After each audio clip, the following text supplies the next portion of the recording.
मनोज दादा जरांगे पाटील. संतोष भैया देशमुख यांना विनम्र अभिवादन करतो. आपल्या सगळ्यांना फक्त एकच विनंती, आपण लय वेळचं उन्हात करतायत त्याच्यामुळे जास्त आता तुमचा वेळ घेणार नाही, पण एक विनंती अशी करतो, या संतोष भैयाच्या लेकीनं आपल्याला हाक दिली, त्या लेकीचा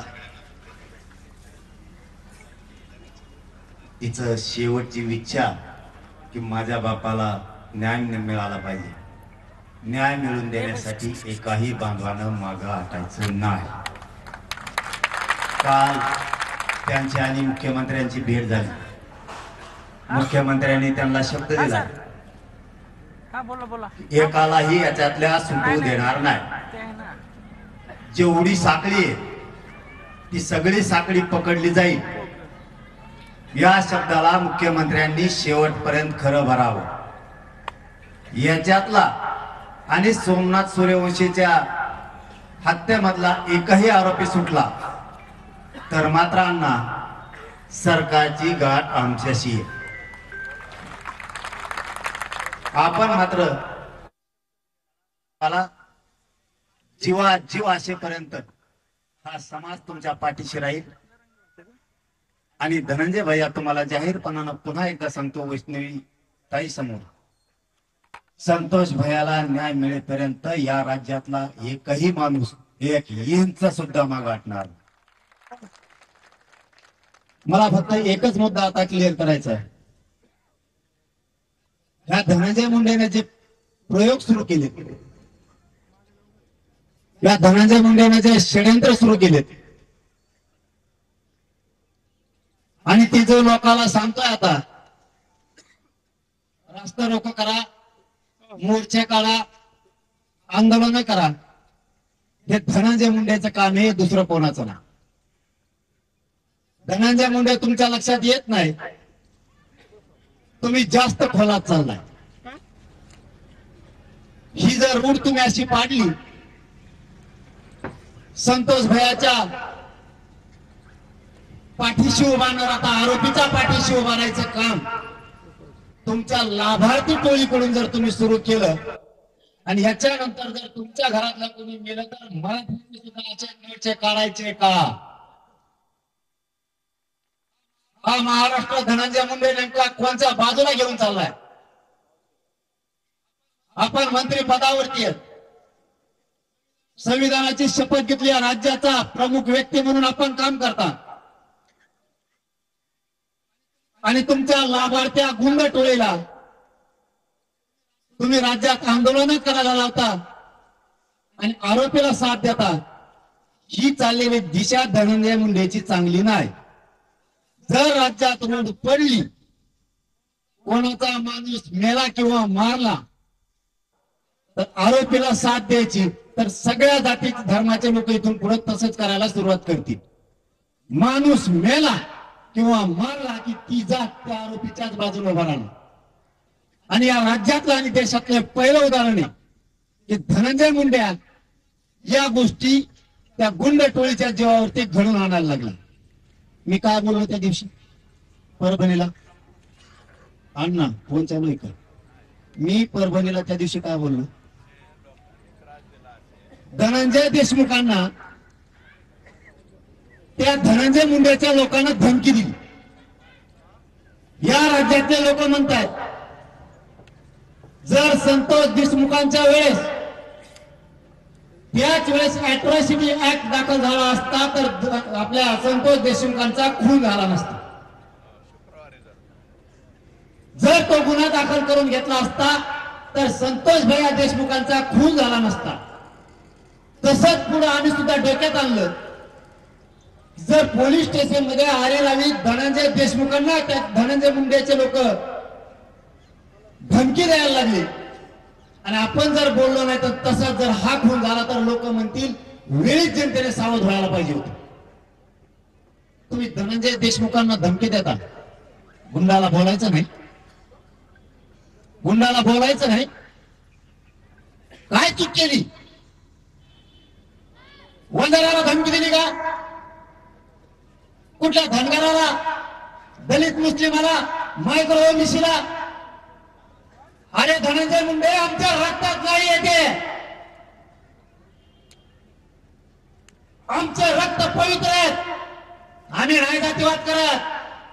आतापर्यंत एकाही जातीला दुखवलं नाही. होय, नेत्याला मी सोडत नाही, सोडणार सुद्धा नाही. जातीवाद हे आम्हाला शिवत नाही. तुझं पाप झाकण्यासाठी आता ओबीसीचा आसरा घ्यायला लागलाय धनंजय मुंडे.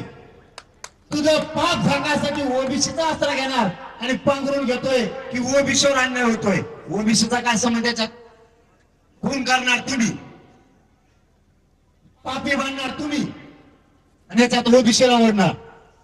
आम्ही कुठल्याही जातीला बोललेलो नाही आणि कधी बोलणार सुद्धा नाही, पण गुंडाला सोडणार नाही. माझ्यावर किती केसेस केल्या, आता केसेसचा सपाटा उठलाय माझ्यावर. पहिलेच तुमच्या मुख्यमंत्र्यांनी मग यासाठी लावली. त्याला भय नाही, मी इथं केसेल फिसेल भेट असतोय.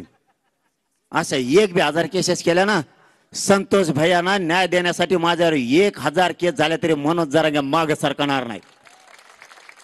गोरगरीब मराठ्यांच्या लेकराला आरक्षणातून न्याय देण्यासाठी माझ्या विरोधात कितीही शंडाच्या टोळ्या उभा राहिल्या आणि गुंडाच्या टोळ्या उभा राहिल्या तरी धनंजय मुंडे, मनोज जरांगे हटत नाही. कर केस, तुला काय करायची ती. गोरगरीब मराठ्यावर अन्याय झाल्याला मी सहन नाही करू शकत. मी न्यायासाठी लढणार आहे, पण मी जातीवाद करत नाही. तुझी लाभार्थी टोळी आणखीन तरी धनंजय मुंडे, तिला थांबव. तू खोलात चाललाय, तू फसत चाललाय, तू फसणार आहे. आता तू मला खेटलाय, आता बघतो तू उभी. तू हे इतके मॅटर येत परळीपासून मुंबईपर्यंत. पठ्ठ्या 25 तारखेचं उपोषण होऊन दी, तुला कचकात दाखवतो. आता मनोज जरांगे कस तो आहे मागा लागतो, माया नादाला लागतो. मी त्यांच्यावर त्यांना अर्ध ध्यानात राहिलं, मी बी अर्धा गेलेलोच. मी बी काय सुईचा नाही. मी 25 दिवसात त्या धन्या मुंड्याचं नाव घेतलं का? तोंड सुद्धा नाव घेत नाही तो यासारख्या नासक्याचं. आम्ही, आम्हाला ओरिजिनल लोक लागते त्याचं नाव घेतो आम्ही. असल्या कसल्या माजुरड्याचं नाव नाही घेत आम्ही. आणि तुम्हाला वाटतं तुम्ही लाडमुठेत. अरे मराठी लाडमुठेत लय जायलेत मग मागा लागल्यावर. तू काय याचा कोणत्या झाडच का पाला आहे, पण आम्हाला हे राज्य शांत ठेवायचं, इथं कायदा सुव्यवस्था बिघडू द्यायची नाही. गुंडाला बी बोलायचं नाही का? त्याच्या गुंडानं धनंजय देशमुखाला धमकी दिली म्हणून त्या गुंडाबद्दल आम्ही बोललो. आणि तुम्ही म्हणता आमच्या जातीला बोललो. तुमच्या जातीचा काय संबंध त्याच्याशी? आरोपी तो आरोपी. मी एकदा उपोषण 25 तारखेचं संपलं, माझ्याकडे जे जे गाबाळ येईन, मी बी तुमच्यासारखा एक माणूस सांभाळत होतो गाबाळ. आता तुमच्याकडे एक माणूस गाबाळ सांभाळायला पट्ट्याकडे लय मोठा आणून द्यायला लागले. इंग्लिश सोडून देतो, मराठी धरतो. याचा भुकटाच वाजतो मी बी. आता तो नादी लागलास ना, नसतं थोपडर नाव घेतलं नाही राव मी. 20-25 दिवस झालं तू मंत्री होय, आमदार होय, सरपंच होय, नाही तिकडे वाड्याने हिंड. मला घेणं काय तो? आणि तू कोणता तीर माऱ्या लागून गेला? मी मोजित असतो का तो सारख्याला? तू कोण तीर माऱ्या लागून गेला? तो नावच घेतलं नाही तरी म्हणतोय. ते कसले बदगी उठीत, किरळ लागलेली शिळीचे शेपट, आणि ते बोंबलते हे असा करतो तसा करतो. अरे मी किती किलोचा आहे त्यांना विचार. कसा फेसकूट पाडा होता त्यांचा, दोन्ही हाताने पुशीत होती. इतकाल्या जिप्पा बाहेर पाडल्या होत्या. काय सांगू तू? काय बोलावं? आम्ही तुमच्या जातीविषयी आदर सन्मान करतो आणि तुम्ही इकत भांडणं घेता. काही कारण नसताना धनंजय देशमुखांनी त्या धमकीचा नारी रावीचा कळलं माहीत तळपायच्या आगमस्तकात गेली. 25 ते 26 दिवसानंतरच मी नाव घेतलं. तोपर्यंत नाही तरी वरचर उठितोय. 10 पाट टोळी धरून आणतो. ते लाभार्थी कुणाचा इमा खाल्ला असन, औ काही कागद आणला का त्याचा? 25च्या नंतर तवर त्यांच्या गर्दी. ह्या धनंजय मुंडेंनी टोळ्या सुरू केल्यात. लाभार्थी, पीक विमा खाणाऱ्या, राख खाणाऱ्या, गावऱ्या खाणाऱ्या, डोंगर खातेत, दगड खातेत, गोटे खातेत, संडास बाथरूम खाल्ले का काय नु ह्या सगळ्या टोळ्या आणल्यात भंगार. आणि एवढी पत होती या जातीची, यांच्या समाजाची, पुरी पत घातली या नाशक्या 5-50 लोकांनी. या टोळका आहे ना, त्यांच्या जातीची पुरी पत घातली, तरी ह्या धनंजय मुंड्याला आणखीन सुधारणा. ते आपण कोणामुळे फसायला लागलो, त्यांचीच पाठराखण करतोय आणि आपल्या विरोधात टोळ्या उठवतोय, लाभार्थी टोळ्या. प्रत्येकाचं काही ना काहीतरी घडलेलं असतं. आता तू आम्हाला खेटलाय, माझ्यावर गुन्हे दाखल करायला लावतो, देशमुखांच्या त्या धनंजय भैयाच्या पाठीमाग तुझ्या गुंड लावतो. बघू 25च्या नंतर. तू कुठं जात नाही, मी बी कुठं जात नाही. आणि बेत पीत नसतो मी धनंजय मुंडे, ते बनकारी इथून पुढे तरी बेत पीत नसतो. तू 25च्या नंतर भेटू. आता जरा यागळ्या याच्यातच भेटावं लागेल, ते लय चाबरेत, तसंच भेटायला लागेल मला असं वाटतं आता. कारण आपण येतं मोकळ्या मनाचे, आपण जातो खरं बोलून, खरं पचाना, खरं पचत नाही. यांना खरं पचायलाच तयार नाही, हे खरे हकीकत मान्यच करायला तयार नाहीत. आता 25 तारखेपर्यंत शांत राहतो.